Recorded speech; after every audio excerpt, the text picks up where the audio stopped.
यहाँ फीडिंग होता है, फिर यहाँ से हम डाइजेस्टर में फीड करते हैं। गैस हमारा पाइपलाइन के थ्रू आया और ऐसे जाते हुए इंजन में चले गया। इंजन घूम रहा है और बिजली को पैदा कर रहा है और बायोगैस से गैस इतना गैस भरते जाएगा, ये बैलून ऊपर की तरफ उठते जाएगा। बैलून तो ये हमारा भट्टी है, उसमें अपना कोल से और लकड़ी से उसको टेम्परेचर देते हैं और ये अपना रोटरी ड्रम टाइप का है जिसमें अपना रोटेट होके हीटिंग होता है। ये देखिए ये निकल रहा है इस साइड पे। देखिए ये साइड में ऐसा निकलता है। अच्छा इस साइड पे निकलेगा।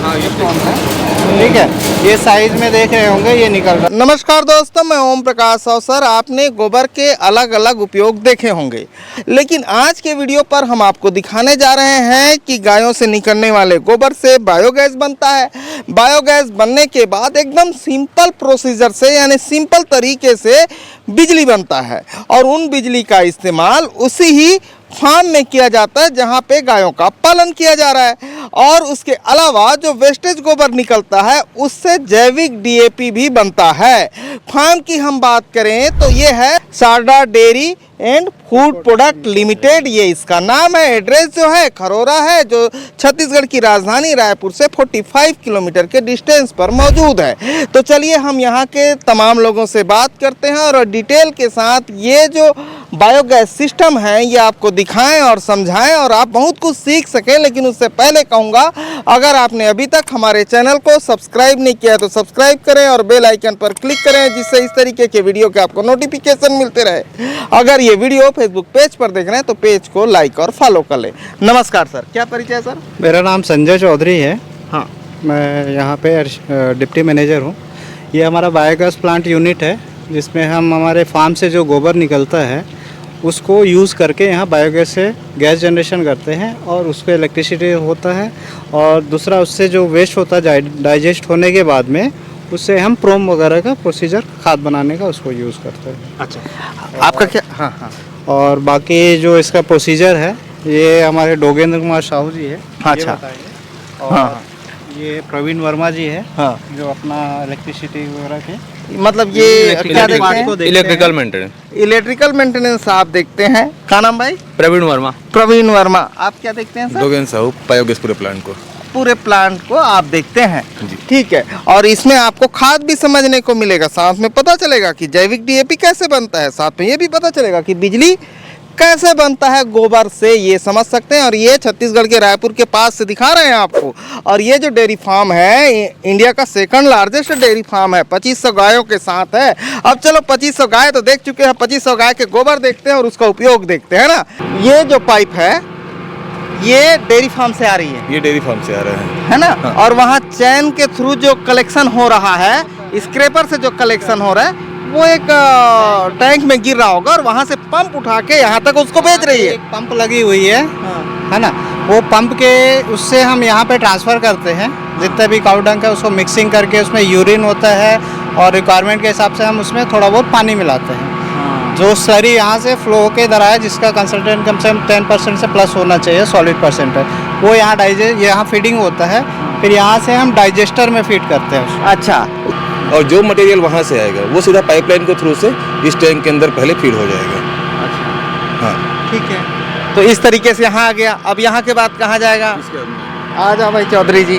इसके बाद में जो प्राइमरी टैंक है, प्राइमरी टैंक से आने के बाद में जो उसकी स्लरी रहती है वो सबसे पहले सेडिमेशन में आती है। सेडिमेशन में जब ये पूरा टंकी भर जाएगा तो इसको भरने के बाद में क्या करते हैं कि जो डाइजेस्टर 1 और डाइजेस्टर 2 है, जिसमें डाइजेस्टर वाला है? ये डाइजेस्टर 1 है और ये वाला डाइजेस्टर 2 है। हाँ। तो इसमें दोनों जो जितना ये फीड है इसको दोनों को आधा आधा दोनों में फीड कर लेंगे, दोनों में डाल देंगे। सेम मटेरियल दोनों में आधा आधा डाल हो देंगे। जाएगा। हाँ, डाल देंगे। डालने के बाद में क्या होता है कि जैसे ये प्रोसेस है, ये लगभग 1 महीने का प्रोसेस है। हाँ। जब यहाँ से मटेरियल हम डालेंगे तो ये धीरे धीरे करके सेक्शन में आगे बढ़ेगा। हाँ। और सेक्शन में आगे बढ़ने के बाद में जब वो 1 मंथ साइकिल कंप्लीट है तो उसके बाद में वो बाहर जो सामने वाली पाइप है उससे वो बाहर निकल किधर जाएगा। है सामने वाली पाइप को दिखाओ। हाँ, लगभग 1 महीने के बाद में जो ये डाइजेस्टर है, जैसे हम वहाँ से फीड करेंगे तब ये टंकी पूरा भर गया है। हाँ। अब क्या होता है, जैसे हम वहाँ से दूसरा पहला फीड करेंगे तो यहाँ जो एंड फीड है वो बाहर निकलेगा। तो ये जो पार्ट रहता है ये डाइजेस्टेड पूरा काऊ डंक है। इसमें जो कहेंगे कि जो प्रोटीन रहेगा वो पूरी तरीके से नाइट्रोजन में टूट गया है और ये मटेरियल बाहर निकल गया है। अच्छा। इसके बाद में क्या करेंगे, जो ये मटेरियल निकलता है, हाँ। इस मटेरियल को हम लोग सबसे पहले जो ऊपर एक मशीन लगी है, सॉलिड लिक्विड सेपरेटर बोलते हैं, ये जो मटेरियल है उसको गोबर को बाहर निकाल देगी और पानी को अलग कर देगी। हाँ तो जो गोबर वाला पार्ट बाहर निकलता है, इसी से बनता है बायो फर्टिलाइजर। हाँ और उसके बाद जो पानी बाहर निकलता है, वो जो पानी है उसको इरिगेशन के रूप में आप किसी भी खेत में डायरेक्ट उसको यूज़ कर सकते हैं। ठीक।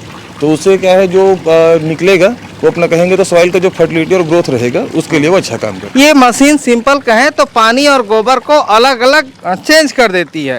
ठीक है, जैसे गन्ना से जूस निकालते हैं, बस वही है कि ये गन्ना के बाकी हिस्से को अलग कर देती है, पानी को अलग कर देती है। ठीक है ना? ठीक है। अभी ये मशीन हमने एक वीडियो पर और दिखाया हुआ है, चलते हुए देखें इस मशीन को, और इससे आगे अब हम दिखा देते हैं। इसके बाद में क्या होगा, जैसे ये टंकी में पानी आ गया ऊपर से छन्ने के बाद में और गोबर अलग निकल गया। हाँ। अब क्या करते, इस जो पानी है इसमें भी जो अपना इसमें जो स्लरी है, हाँ। उसमें भी थोड़ा सा क्या होता है, गोबर की जो थिकनेस रहेगी थोड़ी ज़्यादा रहती है। हाँ। तो इसको क्या करते हैं, नीचे में एक और मशीन लगा है। अच्छा। इसको बोलते हैं सॉलिड लिक्विड से, इसको बोलते हैं अपन माइक्रो फिल्टर मशीन। अच्छा। ये जो माइक्रो फिल्टर मशीन होता है ना, ये इसी पानी को दोबारा से छानेगा। अच्छा। और छानने के बाद में जो पानी ड्रिप इरिगेशन में चल सके उसको इस टैंक में ला के रख देगा। हाँ। और जो बाकी अपना मोटा पानी होगा, ये जो मोटा स्लरी होगा उसको हम इसमें ये उसी में मतलब बाईपास होके अपना गिरते रहेगा। तो जो ये पानी होता है, ये पानी डायरेक्ट हम लोग अपने जो चैनल है इरिगेशन का, उसको हम लोग यूज कर सकते हैं। हाँ, या तो पैकिंग भी करके रख हाँ, इसको सकते हैं, किसी को ले जाना है तो उसको ले जा बाल्टी पे या ड्रम पे हम दे सकते हैं, वो एक अच्छा काम करेगा जैविक के रूप में। ठीक है, स्लरी के रूप में वो इस्तेमाल कर सकेंगे, स्लरी ही है ना, स्लरी के रूप में वो इस्तेमाल कर सकेंगे इसको खेतों पे। मेन क्या बोलते हैं, जैसे कोई जमीन बहुत समय से जैसे हम लोग वो डालते हैं और इनऑर्गेनिक खाद, यूरिया चाहे डीएपी, वो क्या होता है, हार्ड हो जाता है। हाँ। तो वो जो हार्डनेस है उसको ये क्या करते हैं, कम करते हैं। हाँ। तो मेनली कहेंगे तो इसका जो है विशेष उपयोग है, जो अपना स्लरी वाला पार्ट है उसका। हाँ। ये यदि जिस भी जमीन अपन डालेंगे तो उसमें क्या होता है, जो जमीन रहती है पहली बात तो हल्की हो जाती है, हाँ। हार्डनेस कम होता है, प्लांट ग्रोथ बढ़िया आता है। ठीक। तो वो सॉइल कंडीशनर है कुल मिला। सॉइल कंडीशनर है। अच्छा, एक काम करते हैं अपन, इलेक्ट्रिसिटी वाले पार्ट को हम इसके बाद समझेंगे। पहले हम समझ लेते हैं ये जैविक खाद कैसे बनता है, ये पहले समझ लें, और उसके बाद वीडियो के आखिर पे चलेंगे और समझेंगे कि इलेक्ट्रिसिटी कैसे बन रही है। हाँ भाई, ऊपर से चाहेंगे तो उसको वो कर लीजिए, ऊपर देखा दे हरी, कुछ में करके ये एक तरीके का स्क्रू कन्वेयर जैसा होगा। हाँ, ये क्या होता है, जो बाहर में हम लोग बेडिंग करते हैं, हाँ। बेडिंग करने के बाद में जो खाद बाहर में सड़ गया है या डाइजेस्ट हो गया है पूरा, उस खाद को हम लोग दोबारा यहाँ पे ले आएंगे और उसमें एक बार अच्छे से मिक्सिंग कर लेंगे। हाँ। मिक्सिंग करने के बाद में इसी खाद को फिर हम लोग आगे बढ़ाते हैं। हाँ। एक बार मशीन ये निकल रहा है चौधरी जी, ये स्क्रू कन्वेयर जैसा होगा। अंदर में हाँ स्क्रू है, ऑगर है जो रोटेट होता है, उसमें ब्लेड्स लगे हुए हैं जो उसको प्रॉपर मिक्स करता है। जो हम बाहर में देखें कि बेड बना हुआ है, वहाँ से मटेरियल को लेके आते हैं, यहाँ स्क्रीनिंग होती है मैनुअली।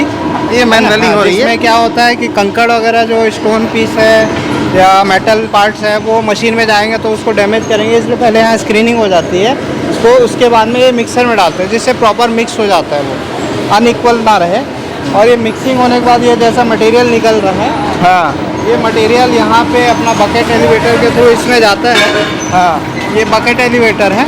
अच्छा, वो मटेरियल पैकेट एलिवेटर के थ्रू, अच्छा इसी में डाल दे रहे हैं।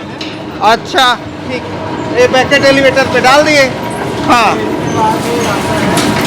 ये ग्रेनुलर मशीन है, हाँ। जिसमें हम इसको साइज निकलता है अपना जो खाद बनता है। ये देखेंगे आप, इसमें मटेरियल गया, अभी ये प्रोडक्शन में आएगा। अच्छा, ये देखिए ये निकल रहा है इस साइड पे। देखिए ये साइज में ऐसा निकलता है। अच्छा, इस साइड पे निकलेगा। हाँ, ये कौन है, ठीक है। ये साइज में देख रहे होंगे, ये निकल रहा है। इसमें ये जो साइज अनइक्वल रहते हैं थोड़े से, अच्छा इसमें निकलने के बाद में ये बॉल शेपर मशीन है, अच्छा, है ना। जरा उसको दिखाते हैं, दिखाओ भाई। ये हाँ। बॉल शेपर मशीन है। हाँ, ये जो देखिए। मटेरियल है बाहर निकलने के बाद में ना इस तरीके से गोल गोल होगा। जब इस साइज में दाना आ जाएगा उसके बाद में इसको हम लोग सुखाने के लिए बाहर निकालते हैं। अच्छा। और उसके बाद में फिर वो जो फाइनल प्रोडक्ट है जब सूख जाएगा तो पैकिंग के लिए आगे बढ़ता है। ठीक है, ये जब गोल हो जाएगा तो फाइनल प्रोडक्ट होगा। अभी मुझे दो चीज़ें समझाइए।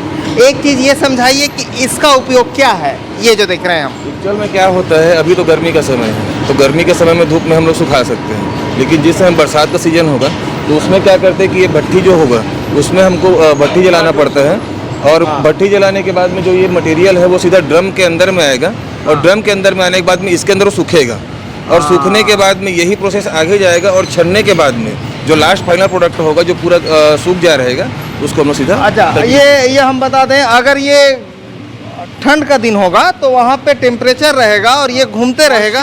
मेन जो हमारा फाइनल प्रोडक्ट बनता है उसमें मॉइस्चर को भी हमको देखना पड़ता है। हाँ। तो बारिश और ठंड के समय क्या होता है, मॉइस्चर परसेंटेज बढ़ जाता है, तो हम क्या होता है, ये सिस्टम से हम यहाँ से ये सिस्टम को चालू करते हैं। ये हमारा भट्टी है, हाँ। उसमें अपना कोल से और लकड़ी से उसको टेम्परेचर देते हैं, और ये अपना रोटरी ड्रम टाइप का है जिसमें अपना रोटेट होके हीटिंग होता है। हाँ, और हीटिंग उसके होकर बाद- फाइनल प्रोडक्ट वहाँ से निकल के प्रोडक्ट यहाँ से निकलता है। फिर वो सामने वाले जाली पे जाके स्क्रीनिंग हो जाती है। लेकिन अभी गर्मी का ही सीजन है तो जरूरत नहीं है। उसमें कितना टेम्परेचर मेंटेन करते हैं भट्टी में? वो डिपेंड करते हैं सिचुएशन के हिसाब से। 400 के आसपास रहता है, जैसा भी हमारा जिससे moisture है। मॉइस्चर रिमूव हो जाए उतना टेम्परेचर आप मेंटेन करते हैं। अच्छा, मुझे एक चीज़ और बताइए, ये तो वहाँ से गोबर आ रहा है जो डिस्चार्ज निकल रहा है, जो किसी काम का नहीं है, वो स्लरी निकला, उसको आपने सुखाया, सुखाने के बाद ये यहाँ पे आ गया। लेकिन जो तैयार हो रहा है मटेरियल, उसमें कितना % क्या क्या है? देखिए, इसमें क्या रहता है, बेसिक दो चीज़ें हैं। एक तो डाइजेस्टेड काऊ डंक है जो सेपरेटर से बाहर निकलता है, इसके साथ में मिलता है इसमें रॉक फास्फेट। कुछ कल्चर रहते हैं उसके साथ में जिसका एडिशन होगा, और होने के बाद उसको पूरा प्रोसेस करते हैं। 1 महीने का प्रोसेस होता है, उसके बाद ही उसको इस मिक्सर मशीन से लाके आगे फॉरवर्ड करते हैं। तो रॉक फास्फेट को मिलाते कैसे हैं और कितना मिलाते हैं? देखिए, रेशियो क्या होता है, 1:1 है। जैसे 1 अनुपात में गोबर लूंगा तो 1 अनुपात मेरे को रॉक फास्फेट लेना है। हाँ। इन दोनों अनुपात को मिक्सर करने के बाद में ही जो मटेरियल होगा वो अपना जो कंसंट्रेट है ना, जैसे 10.4 का रेशियो बोलते हैं, उस रेशियो में आके वो फिक्स हो जाते हैं। तो इसको कौन से टंकी पे मिलाते हैं? टंकी में मिलाने की जरूरत नहीं, इसको ओपन बेड नहीं मिलाते हैं। पहले जब बेडिंग टोटल बाहर हो जाता है उधर बेड पे, उधर जैसे बेड लगे तो टोटल जब बाहर हो जाता है तब मिलाते हैं। तब मिलाते हैं। हाँ ठीक, वो बाहर पे मिला रहे हैं ना? जी। ठीक है, पूरा सिस्टम से बाहर निकल जा रहा है वेस्टेज गोबर, उसके बाद मिला रहे हैं। ठीक है, अभी फिर से हम सिस्टम पे चलते हैं, और सिस्टम के बाद हम चलेंगे जहाँ पे बिजली बढ़ रहा है। अभी रोल जो है हमारे इलेक्ट्रिकल वाले भाई का चालू हो जाएगा, है ना भाई? ये देख रहे हैं, इस तरीके से ये रेडी होगा, और ये रेडी हो गया है। तो ये बाहर सेलिंग भी होता है? हाँ, ये बाहर सेलिंग भी होता है। जो अभी आप पकड़े हुए हैं ना, हाँ। इसमें क्या रहता है, कस्टमर की डिमांड के ऊपर में है। जैसे कस्टमर को गोल दाना चाहिए कि कस्टमर को लंबा दाना चाहिए, अच्छा। तो उसके हिसाब से क्या रहता है, जैसे लंबा दाना चाहिए तो इस तरीके से सुखा देंगे, और सुखाने के बाद इसका जो पाउडर उसको छान लेते हैं, तो क्या जो खड़े खड़े पैलेट है वो मिलेंगे। कुछ की डिमांड ये रहती है कि उसको गोल दाने चाहिए होते हैं, हाँ। तो वो गोल दाने के हिसाब से वहाँ पे जो मशीन आप देखे हैं, हाँ, उसके हिसाब से वो गोल दाने जाल बना के निकालते हैं। कर देंगे, है ना? अच्छा, ठीक है। अभी भाई कहाँ से गैस निकलता है और कहाँ से आपके काम में आता है बिजली बनाने का, वो समझा दो। जी चलिए, जैसे कि हम लोग देख पा रहे हैं कि ये जो हमारा गैस आया वो मास्टर ट्रिप में पहले आया। मास्टर ट्रिप डाइजेस्टर ये 1 का है, ऐसे ही वहाँ पास हमारा डाइजेस्टर 2 पे लगा है सेम। अच्छा, मतलब यहाँ जैसे ऊपर पे जो हम ढक्कन देख रहे हैं, हाँ, वो गैस को कंप्रेस करता कंप्रेस करता होगा। और कंप्रेस गैस जो है ऊपर के इस पाइप के थ्रू जी। यहाँ पे आता है। यहाँ पे आता है, ये मास्टर ट्रिप है। वैसा ही मास्टर- उस टैंक से भी आता है। जी। टैंकों की कैपेसिटी कुछ बता पाएंगे क्या है? पूरा बायोगैस प्लांट का हाँ, 1200 क्यूबिक का है एक एक टैंक का 600 का है। 600 टोटल 1200 जाएगा। 1200 मीटर हाँ, का प्लांट। चलिए ठीक है भाई, यहाँ आगे आप फिर हाँ। क्या करें? फिर यहाँ के बाद हमारा पाइपलाइन के द्वारा, जैसे कि देख पा रहे हैं, हाँ ये जो हमारा पाइपलाइन है, हाँ, ये जो पाइपलाइन है, हाँ, हाँ, इससे होते हुए आज जाओ भैया। हाँ, हमारे पास 2 बलून है, एक रॉ बलून है, एक क्लीन बलून है। हाँ। तो पहले हम गैस को रॉ बलून में स्टोर करते हैं, रॉ बलून के बाद उसको क्लीन में देते हैं। तो जैसे कि आपको रॉ और क्लीन दोनों को दिखा देता हूँ, पीछे में है। चलिए पहले वो देख लेते हैं, उसके बाद एयर यहाँ आ रहा है क्या? बैलून के बाद आ रहा है? हाँ। वो एयर डायरेक्ट बैलून पे जा रहा है? डायरेक्ट बलून पे जा। आ जाओ।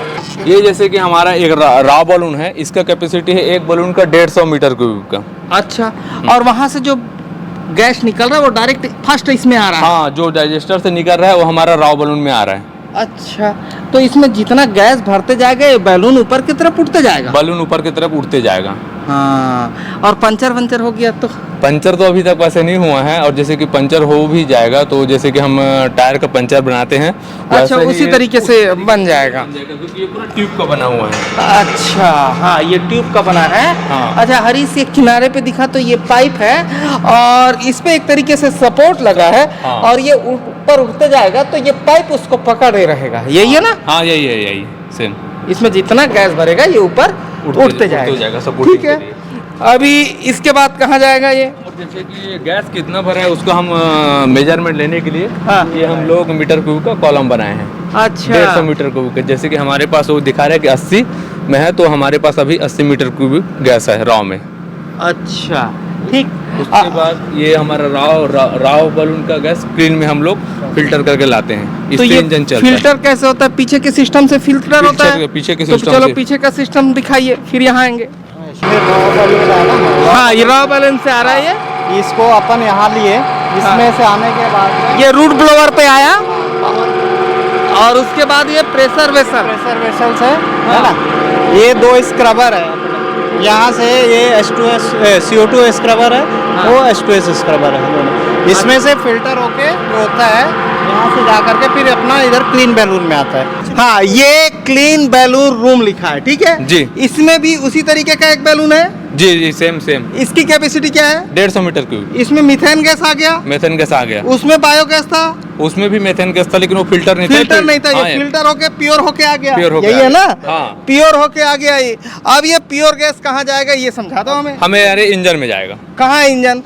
इंजन दिखाओ। ये अपना क्लीन बैलून से हो करके जो गैस है, क्लीन बैलून से होते हुए पाइपलाइन के थ्रू इंजन में जाता है। अच्छा, आ जा। तो आ गया मशीन पे, मशीन में आया।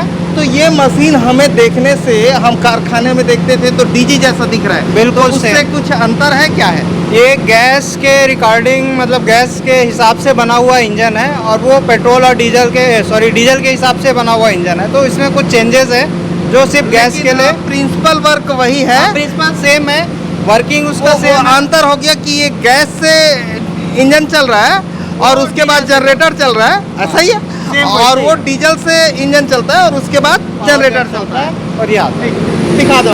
गैस हमारा पाइपलाइन के थ्रू आया और ऐसे जाते हुए इंजन में चले गया। इंजन में जाने के बाद यहाँ पर एयर और गैस दोनों मिक्स होके हमारा टर्बो के थ्रू इंजन में चले जाता है। जैसे कि डीजल जाता है, डीजल ना जाने के बाद इसमें गैस जाता है। गैस जाता है, इंजन घूमने लगा। हाँ, इंजन जब घूमने लगा तो ये क्या है? ये हमारा अल्टरनेटर है 1500 आरपीएम का, 125 kVA का हमारा जनसेट है। एक तरीके से क्या जनरेटर है क्या? हाँ, ये जनरेटर है। सिंपल भाषा में जनरेटर है। हाँ, जनरेटर तो है। यहाँ से बिजली पैदा हो रही है, बिजली पैदा हो रही है। यही है? यही है। ये इंजन घूम रहा है और बिजली को पैदा कर रहा जी। है, और बायोगैस से गैस आ रहा गैस आ रहा है। है। ये मोटा मोटी कह सकते हैं। हाँ। ठीक है, ये बंद कर दीजिए। तो एक चीज बताइए कि ये जो टैंक है इससे कितनी बिजली पैदा हो सकती है? यहाँ हम लोग पर डे 1200 से 1400 यूनिट पर डे जनरेशन करते हैं। अच्छा, हाँ। और उसका इस्तेमाल कहाँ करते हैं? जो यहाँ पावर जनरेशन होता है उसको हम फार्म में यूज़ करते हैं। जो हमारा लाइट हो गया, पंखे हो गए, मोटर पंप वगैरह जो भी जिसके लिए लगता है वहाँ कंज्यूम हो जाता है हमारा। ठीक। तो ये टोटल सिस्टम हम समझा रहे थे, और किसान भी इस तरीके से कर सकता है, इसे किसान छोटे स्तर पे कर सकता है। और कई जगह हमारे यहाँ बड़े किसान भी हैं जो बड़े स्तर पे करते हैं। जैसे हमने एक फार्म मुंगेली से कवर किया था 300 गायों का, उनके यहाँ भी बायोगैस लगा हुआ है, कई किसानों के घर लगा रहता है। तो इस तरीके से वो बिजली जनरेट कर सकते हैं और अपने यहाँ इस्तेमाल कर सकते हैं छोटे स्तर पे। तो ये हम दिखा रहे थे और वीडियो पसंद आया होगा, क्योंकि अमूमन इस तरीके के वीडियो देखने को नहीं मिलते हैं कि किस तरीके से गोबर से बिजली पैदा हो सकती है। और सबकी कोशिश इस पे लगी हुई है कि गोबर के कंजप्शन के अलग अलग तरीके खोजे जाएं और हमारी गायों को बचाया जाए। तो उसमें एक क्रम भी है। तो धन्यवाद, मैं ओम प्रकाश अवसर। वीडियो पसंद आया तो वीडियो लाइक कर ले। धन्यवाद।